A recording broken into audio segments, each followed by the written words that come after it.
from the weekend. And, USC started camp on Friday.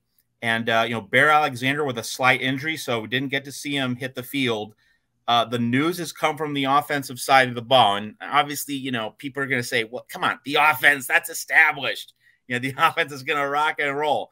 Well, yes, but I mean, just in terms of actual news, in terms of how this thing's going to shake up, one of the things that Josh Henson did last year, he reshuffled the offensive line. He had to deal with the Andrew Voorhees injury. Obviously, the Voorhees injury, when it recurred at the end of the season, he missed some games in the middle of the season, but it recurred against Utah in the Pac-12 championship game, and that was something USC couldn't overcome. But in the middle of the season, I'm talking really about the Arizona game, coming off the off week after the mid-October loss to Utah, also then that Cal, Colorado, UCLA, Notre Dame finishing stretch in November. Guys were beaten up, and Josh Henson had to mix and match, had to throw Mason Murphy in there.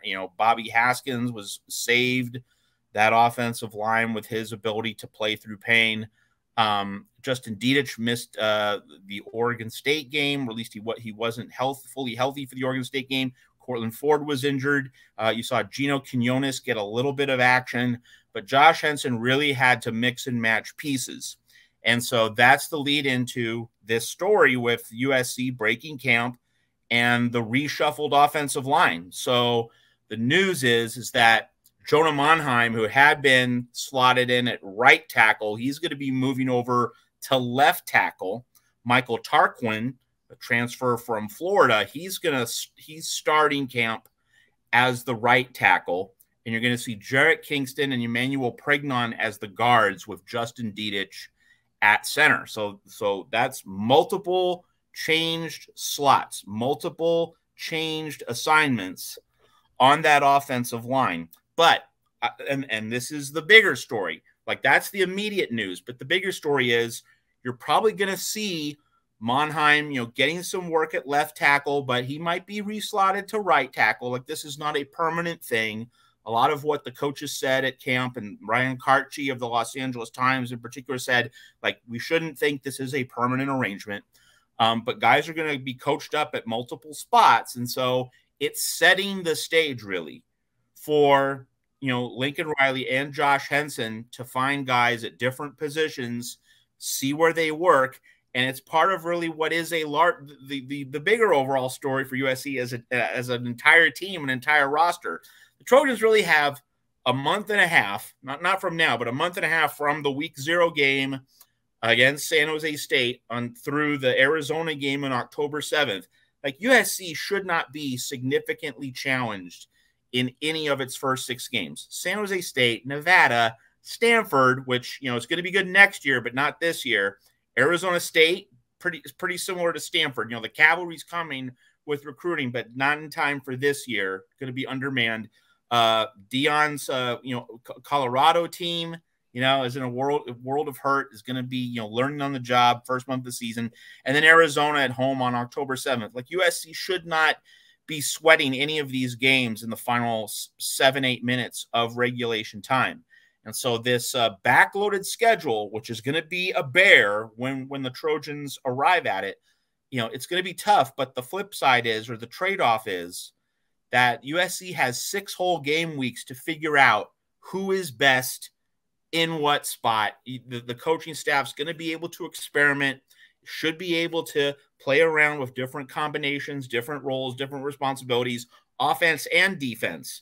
The positional fluidity is really pronounced in the secondary. Where are guys going to end up in terms of nickel, dime, corner, safety, a lot of moving parts there as well.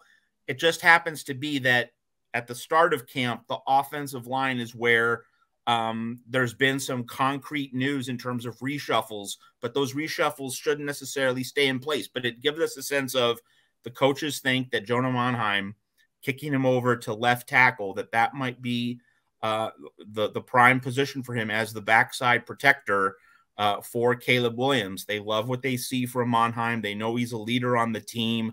I mean, everything you see and read and hear about Jonah Monheim is that He's just first class all the way, a lot like Didich and a lot like the guys who held together the line last year, Andrew Voorhees, Brett Nealon.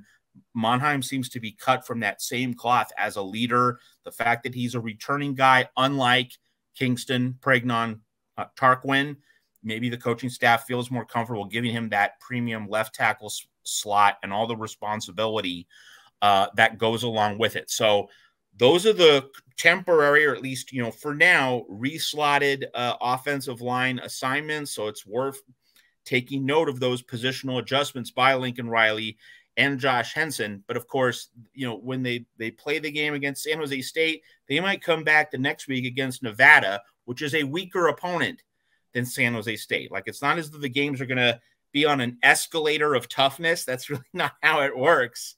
Nevada's picked several spots lower than San Jose State in the preseason Mountain West poll. So you should see, guys being moved around, but it all leads to who, the coaching staff needs to nail the assignments for Notre Dame. That everything needs to be in order, and the coaching staff does need to identify the very best positions at each spot on the roster, at each spot on the field going into South Bend on October 14th.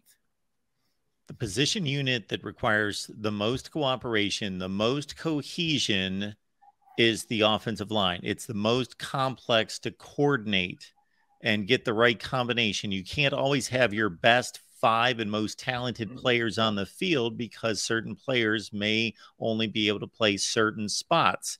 That's why the flexibility, adaptability of certain players to play multiple positions along the offensive line is key, based on injuries, but also combinations to try to get your best unit out there. So it's not uncommon for a team to still be figuring out the offensive line during August camp. However, what Matt's pointing to is, obviously you want your starting point to be as close to the finished product as possible.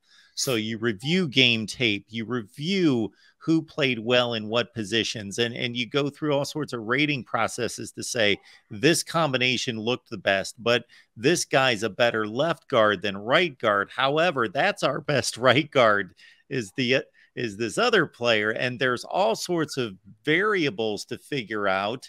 And then you get them on the field in day one and hoping this is the 5 we want in these spots.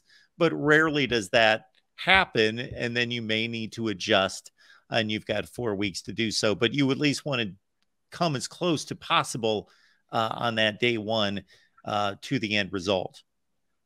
Yeah, and just for perspective, and talking to USC fans in particular here at the Voice of College Football, this is a year when just the circumstances are such that it doesn't matter a ton what the week 1 starting lineup is and where everyone is for that first game against San Jose State. Week 0. I mean, week 1, it's week 0, the first game. This just happens to be a year in which the first game doesn't matter all that much. But just as a point of contrast, next year, first game is LSU in Las Vegas. And that will be a year, of course, when the coaching staff will have to get it right immediately. There will not be time for tinkering. There will not be time for playing around. They will need to have that ship fully in order heading into the first game of the season. Also, you draw an obvious historical parallel to the 2016 Alabama opener, when Clay Helton did not choose Sam Darnold as his QB1. He went with Max Brown. Pretty costly decision in terms of week 1 when you play a big-time team right out of the gate. But this year, USC isn't. And it's also like, even if San Jose State, a relative cupcake, if you had a big-time game in week 2, which a lot of schools do, they'll play a cupcake in the first game. They'll play a big-time team in the second game. Even in that situation, okay, like game 1 isn't, you don't have to absolutely get it right, but you kind of do in that, like, you do have to have a proven formula heading into a second game against an elite opponent. But this year, USC really gets a pretty long on-ramp, before the first real challenge of the season. You could say that, after the off week on September 16th, you then go to Tempe to play Arizona State in week 4. You could say that that is a slightly more important game, that you do need to kind of solidify your starters at that point in the season.